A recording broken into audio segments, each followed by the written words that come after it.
Sobat calon guru semuanya, pada video ini kita kembali akan belajar bersama ya, yaitu prediksi soal P3K 2025. Tentunya belajar itu merupakan salah satu langkah untuk menuju ranking 1 teman-teman. Semoga ini nanti akan bisa bermanfaat bagi teman-teman peserta seleksi P3K tahap 2 ya. Dan di sini kita berfokus pada pembahasan soal sosial kultural untuk semua formasi, baik itu soal sosial kultural untuk P3K guru, teknis maupun juga kesehatan. Nah, kira-kira seperti apa sih untuk pembahasannya dan juga contoh soalnya? Yuk kita belajar bersama ya. Namun sebelum kita lanjutkan, perlu saya ingatkan bagi teman-teman yang mungkin baru pertama kali menemukan channel calon guru, silahkan klik tombol subscribe-nya dan aktifkan notifikasi loncengnya, sehingga nanti jika ada update video terbaru, teman-teman tidak akan ketinggalan informasi. Nah, sebelum di sini kita melakukan pembahasan soal dan juga contoh soalnya, di sini untuk soal sosial kultural dalam seleksi P3K itu mengukur apa? Yaitu mengukur kemampuan, pengetahuan dan sikap terkait interaksi dengan masyarakat majemuk ya. Yang mana di sini meliputi diantaranya keberagaman, kemudian empati, wawasan kebangsaan, dan juga kemampuan beradaptasi dalam lingkungan sosial. Tentunya kompetensi ini itu diperlukan untuk seorang ASN teman-teman ya, termasuk juga P3K. Nah, untuk lebih detailnya itu adalah menguji pengetahuan, kemudian sikap, kemudian mengevaluasi keterampilan, menilai kepekaan, kemudian juga mengevaluasi kemampuan untuk melakukan adaptasi teman-teman ya. Jadi itu untuk yang diukur dalam soal-soal sosial kultural. Nah, tentunya di sini kompetensi yang wajib kita itu kuasai ya. Oke, untuk contoh soal yang pertama itu adalah Anda menyadari bahwa acara kantor seringkali tidak mempertimbangkan keberagaman keyakinan sekali religius yang berpotensi mengecualikan beberapa karyawan. Bagaimana Anda akan mengusulkan perubahan dalam perencanaan acara untuk memastikan inklusivitasnya teman-teman ya? Apakah mengusulkan tanggal dan aktivitas yang netral secara agama, atau mungkin meminta masukan dari semua karyawan tentang preferensi mereka, atau menyertakan opsi bagi karyawan untuk tidak berpartisipasi tanpa konsekuensi, atau mungkin menyarankan untuk tidak menyelenggarakan acara sama sekali untuk menghindari ketidaknyamanan, atau mungkin memberi saran agar tidak diselenggarakan. Nah, dalam kondisi situasional ini, maka jawaban yang paling tepat itu adalah yang B teman-teman ya. Yang B yaitu meminta masukan dari semua karyawan tentang preferensi mereka teman-teman. Jadi kalau misalkan teman-teman nanti menemukan soal seperti ini, maka jawaban yang tepat itu adalah yang B ya. Kemudian untuk soal nomor 2, dalam sebuah sesi brainstorming, ide kreatif yang disampaikan oleh seorang anggota tim dengan pendidikan non-akademis diabaikan oleh beberapa rekan kerja. Bagaimana Anda akan mengakui dan mempromosikan kontribusi yang berharga dari anggota tim ini?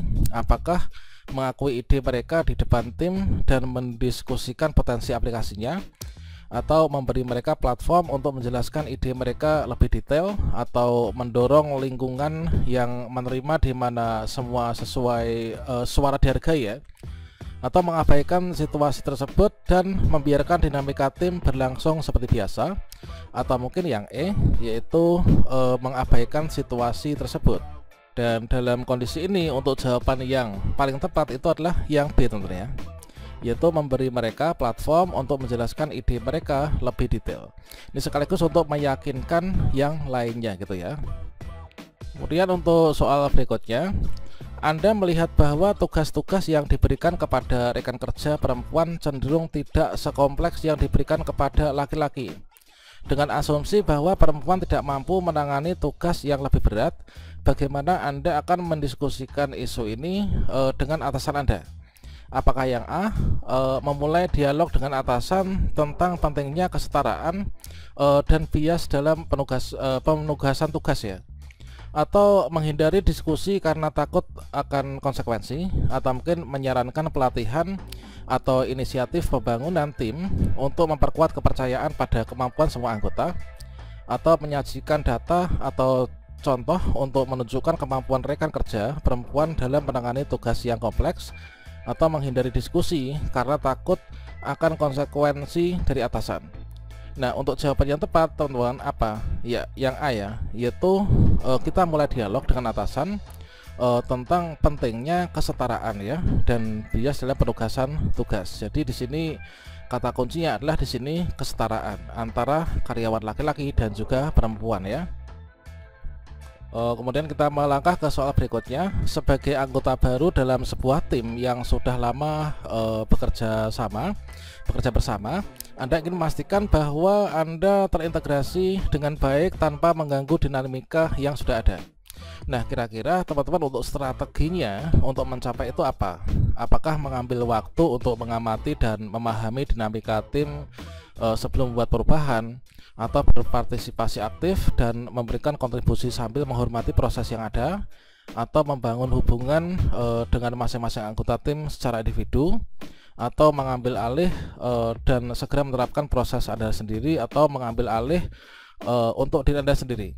Nah, untuk kondisi situasi seperti ini, jawaban yang paling tepat adalah yang ini ya, yang terbaik adalah yang B, yaitu kita tetap berpartisipasi aktif dan memberikan kontribusi sambil kita menghormati proses yang sudah ada ya. Untuk soal berikutnya, selama rapat departemen Anda menyadari bahwa beberapa rekan kerja Anda tidak memahami istilah-istilah teknis yang digunakan oleh kolega yang berbicara dalam bahasa asing. Nah, dalam kondisi ini, bagaimana Anda akan memfasilitasi komunikasi yang lebih efektif dan inklusif dalam situasi ini, teman-teman? Apakah kita meminta mereka untuk belajar bahasa tersebut tanpa bantuan tambahan?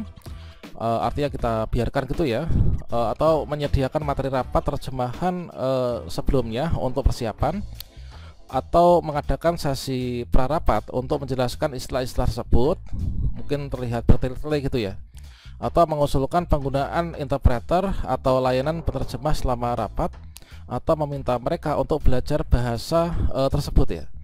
Nah, di sini yang paling tepat itu apa? Yang paling tepat adalah yang D ya, yaitu kita mengusulkan penggunaan interpreter atau layanan penerjemah selama rapat. Karena di sini kita dalam proses bekerja tentunya juga memerlukan efektivitas dan juga efisiensi ya.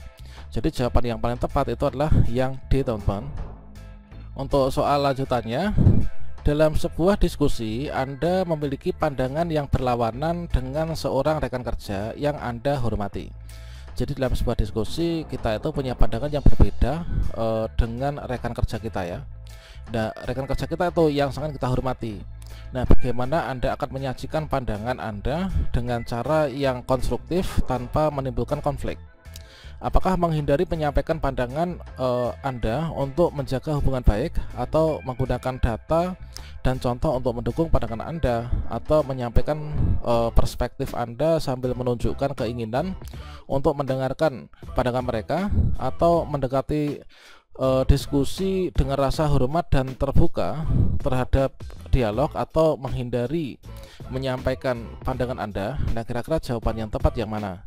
Jadi dalam kondisi ini kita itu adalah yaitu ini ya, kita rasa hormat dan terbuka terhadap dialog, teman-teman ya. Jadi jawaban yang tepat itu adalah jawaban yang poin D. Kemudian kita lanjut soal berikutnya. Selama rapat tim, debat panas terjadi antara dua anggota tentang arah proyek.